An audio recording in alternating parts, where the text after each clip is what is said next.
Hello, hello, hello, and welcome to my YouTube channel. My name is Jameelah, and I'm a master manifester, and I'm sure you are too, because you're watching this kind of content. As you may already know, if it's your first time coming here, the name of this channel is Manifesting Magic the Practical Way, because I do believe in a lot of pragmatic practices, if that's not being redundant, as it relates to creating these lives that we choose, right? So, what I'm discussing today, I didn't realize all this stuff was showing, but I don't know, I kind of don't care very, very much. um, and what I'm discussing today is the importance of slowing down and taking stock of all of the beauty that you've been creating, co-creating in your life, and all of the beauty that you have been able to attract, and all of the beauty that you have been able to share with others on very deep levels, right? Something about me that I've always had it's like, I wouldn't call it a pain point, but something that I've always needed to spend more time with, and that is in people connections in my life, right? When I was younger, I remember always telling my brother that I wish I was a robot. But it was just the most, really being silly. It wasn't really a real request or desire. But in that saying, it was a part of me that always felt like the world was a little bit too sentimental for my taste sometimes, right? And in those moments, I didn't fully understand the importance of becoming, the importance of process, the importance of creating meaningful connections so that when people walk away from me, they feel as if I truly saw them. Like I truly understand who they are, and I truly care when I'm having a conversation with them. So while I have felt those feelings many times, a part of me has always had has always been a challenge to be able to share this information, right? To be able to contribute to someone's positive feelings about me when I'm in their space, or to contribute to them feeling more intellectually sound, or contribute to them feeling more spiritually connected. So that's been a really big thing for myself lately, because I think that when you're no longer in fighting to get somewhere mode, or you're no longer in some type of survival position, and that doesn't mean you're not creating things in your life, and you're not trying to develop, and you're not trying to grow, and you're not actively expanding yourself. It means that you've kind of dropped the rigmarole and the impatience to get from one destination to the next. I think a part of that too is age, and a part of it also too is just maturity. You realize that there's always a destination to get to, and that there's always a path. There's always something that you're going to be working on. So there's no reason to bulldoze through any process or anything in order to develop and create, you know? There's a really beautiful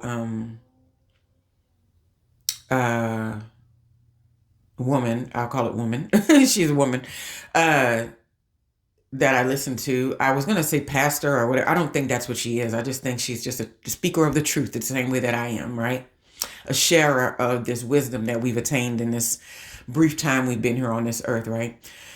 And she was discussing, she has a topic she always discusses about the slow cooker. And I just love that perspective.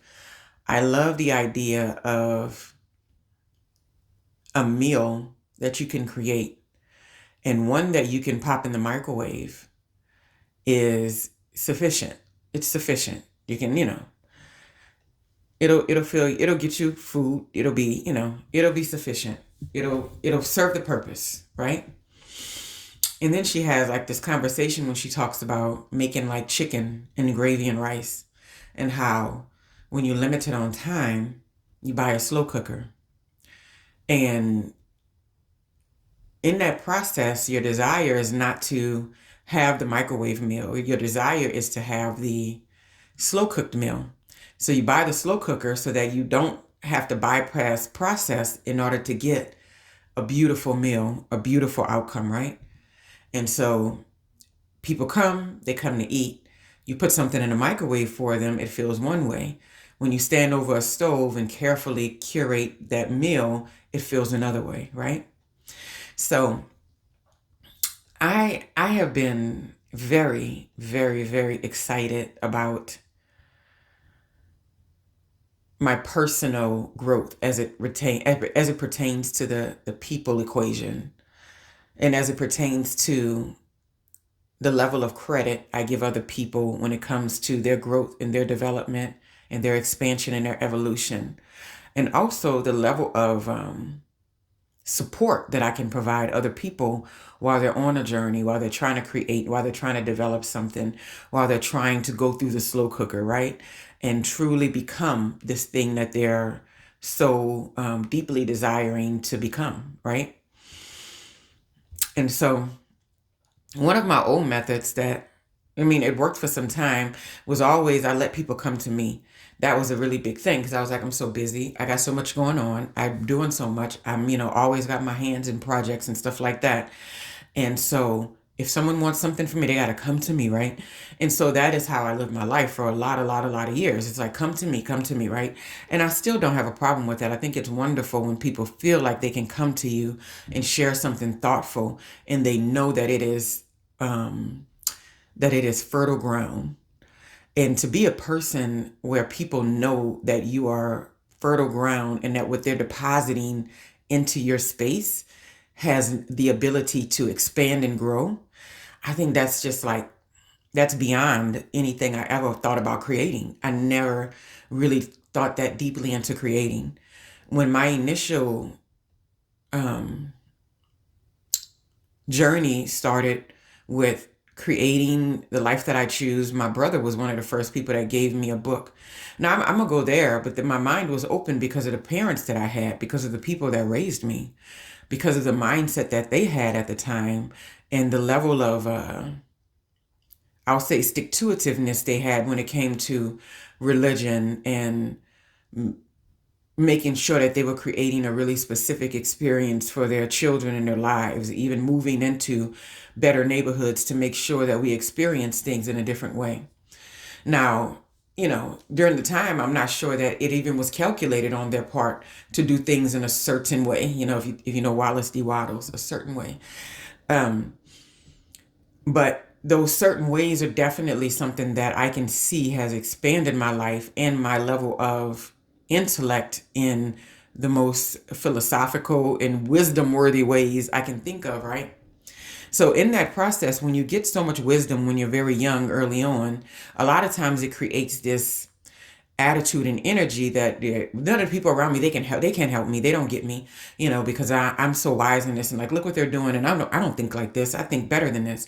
And it's not that you are negatively speaking on anybody in their lives and what they're creating and doing.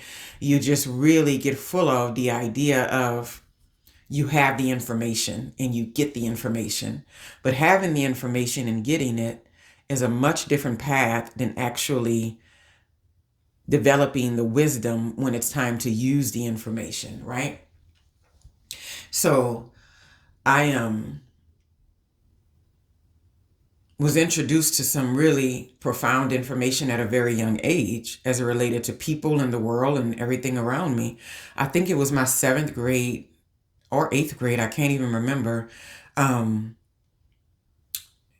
research paper, because that's what they were. We used to call them, we have to write a paper, we would call them an essay or something like that back in the day. And so you're looking at, 1993, I'll say, and I remember I was wanting to do my research paper on somebody, and my parents insisted on me using this Malcolm X autobiography. And I was like, Malcolm X, then everybody's going to know that I'm Muslim. They're going to know that I'm weird. They're going to know where I come from. No Malcolm X. But there was no internet options, for you to, nah, I'm just going to get on Google and find something else. So that's the option I was given. And I did that report on Malcolm X, and I still have that paper to this day, and it has a B plus on it. And I remember it, and my professor, because they are professors, my teacher at the time was Mr. Clark. And it was probably just a blessing at the time that this person happened to be an African American, because in the climate that I was growing up in, any kind of conversation that I had along the lines of Malcolm X or something, it would have been rejected in many other places. Matter of fact, I did a project on Lewis Latimer. If you ever get a chance to look him up, I believe he developed the first filament light bulb. And so he was just an African American inventor, and I did my project on it, and I remember getting a C. And it was it was in seventh grade. I remember that very well. And she says, because it was incorrect information that Lewis Latimer did not invent the filament light bulb and all this kind of stuff. And I was sure he did. My parents had a book on the shelf called Black Inventors. And I'm like, is this book wrong? So there was a lot of messages that were being embedded in me. And so in that environment, what I knew and understood was not fertile ground. So it started teaching me this lesson of, when people reject information and ideas about what you're doing and where you're going, and you know that you're truthful about it, well, then throw the whole person away, right? And I'm being honest, that was my mindset, and it served me for a lot of years, because for a lot of years I needed to be in isolation to figure out, who is this person who's not a little sister, who's not the baby of the family, who's not my MySpace name was Mariah's mom. I'm like, well, I had no identity, right? Who wasn't the wife of somebody or something like that. Like, who is this person? And so it took me quite a bit of time of isolation to figure that out, right? Because I wanted to be more peaceful, and I wanted to grow, and I wanted to evolve, but I also didn't have exactly the surroundings that would empower that at the time, right? And so I remember dealing with heavy anxiety, because people who are often this way generally are very empathic, and they deal with a lot of anxiety, because it's like they almost know too much too soon. And you get in these environments where you're with adults and other people, and you just can't get with the crowd. You just can't get, because you just have wisdom, you know better. You're just like, nah, I can't get with that. I can't get with shortcuts. I can't get with this. I can't get with cheating. I can't get with, stealing from stores. I can't get with, and even in times you might have tried those things on and saw really quickly that, nah, this doesn't really fit me, right? And I went through several iterations of friend groups and ideas and concepts. And for some reason, and in many of those situations, I never ever completely lost myself. Like, there was a part of me that was still holding on to, you're better than this, and you know better than this. But, let's see if there's any truth to this kind of mindset, or this kind of, and some of that shortcut energy was in my first marriage. And let me tell you, you take shortcuts to get to things, they crumble almost immediately, because there's no substitute for the substance, right? And I've even noticed this, throughout most of my journey. And so many of the books that I got my hands on early on, they were through like one of my siblings, my brother, and it was always showing me that I was in control of my anxiety. I was in control of my mind, and that it was happening in my head, and that I had to figure out a way to be able to exist in many circumstances and situations without the need to want to scream and run all the time, because it doesn't look like what I want it to look like, right? And that's something that I'm still putting into practice today, right? That's why I always talk about manifesting magic, and I talked about the practical way, because if I was just running through the world with my feelings and my emotions, I would be all over the place all the time. It's like when I'm angry one day, I would be angry, and I would do everything angrily, and I would go and try to give people a piece of my mind and think that I need to get everybody together, and check them every single time. And I did live a life like that for a while, right? Because I had some truths, and I was like, oh wait, you coming in hot? You want me to share this truth with you? And I was real good for that. I had my tongue was on fire for most of my 20s. I'll be honest with you. And so you'll find that about most orators, most people that use their voice to lecture and to teach and to share information with others. You'll find that if you ask them about their past and where they come from, they were the kind of person who could really put people in their place with their tongue. And the reason why is because you were really good at a talent. You have a talent of oration. You have a talent of speaking. You have a talent of connecting with people verbally, right? I was a great lecturer as an instructor, a great orator to my children. I share information very well with the spoken word and with the written word once my thoughts are gathered, right? And my daughter is the same way. I have to tell them, you got to use that power for good, right? I used to call myself a wordsmith back in the day when I learned what the word wordsmith was, because I realized I loved words and I loved being able to use them. But sometimes I didn't use them in very positive ways. I used them to belittle and I used them to conquer people because my thoughts were formulated faster. I was a better debater. It doesn't mean that I was more right or I was a better person. It just meant that I was able to get those thoughts into the conversation quicker and stump someone really quickly, right? And so I realized this type of, mindset early on. And I've also seen over the years how that mindset has kept me away from creating real connections and real bonds with people. Always thinking about that it's more important that being right and being truthful was the most valuable aspect of the conversation, as opposed to being able to connect with people on the level in which they are operating, right? And I was speaking to my brother the other day, and he's talking about, shout out to that Even Jameelah show, circa 2010, 2012. Look it up if you want to check it out. And he was talking about it's a special talent that you have to develop to be able to make everyone that comes in contact with you feel like they have something special to offer, feel like they are smart, and feel like they have value to some degree. And so I find myself looking at my vision boards and stuff when it comes to like material things or career advancement or, moving through the world with more freedom and opportunities in that way. I find myself really seeing it and going, yeah, I can do that stuff. I've gotten that stuff. I've done that stuff already. I can do more of that stuff. We already know. You keep going in one direction. It's a matter of time, right? But there's another part of me that is much more interested in the deeper connection of fully understanding the people component of whatever I'm doing at any given time, right? Fully understanding the idea that you can't bypass people on many, many levels in order to create and do what you want. And that even people who manage to bypass people to some degree and create these things in their lives that they want, what they find is that when they get to the end of it, or they get to the goal of it, or they get to the final destination of it or whatever, is that they rarely have people, true, genuine people to share these ideas and information with, or to share these celebrations with, or this excitement with, right? And I've been that person. And while I don't need accolades for anything, and I don't need people to come pat me on my back, I found that there's a richness that I have when I'm giving so much credit and so much value to other people as it relates to my process, and it doesn't make me look any smaller. It doesn't take away from me being great. It doesn't take away from me being intelligent and smart. And in essence, and in fact, it actually adds to it in a way that I've never seen being able to be developed in my life, right? Because we all have run into these people who have taken us exactly as we were and have seen the greatness in us and have seen the great things that we were able to do and accomplish in our lives, right?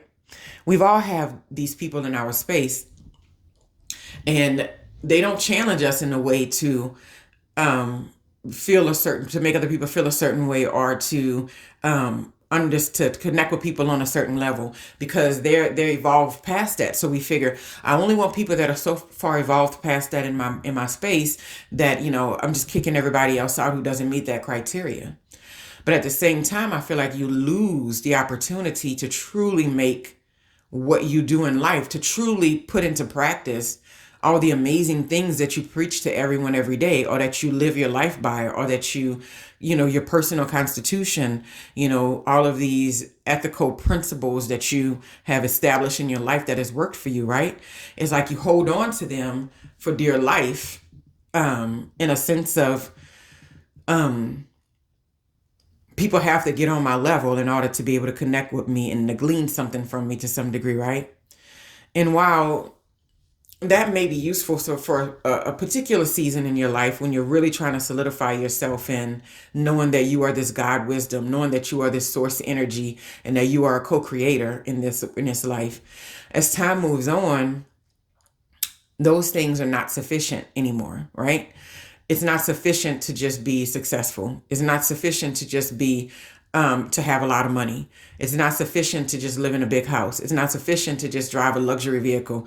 It's not sufficient to just, travel the world to show pictures on Instagram. Those things become beautiful and inspirational for people that have not found the depth in their journey yet.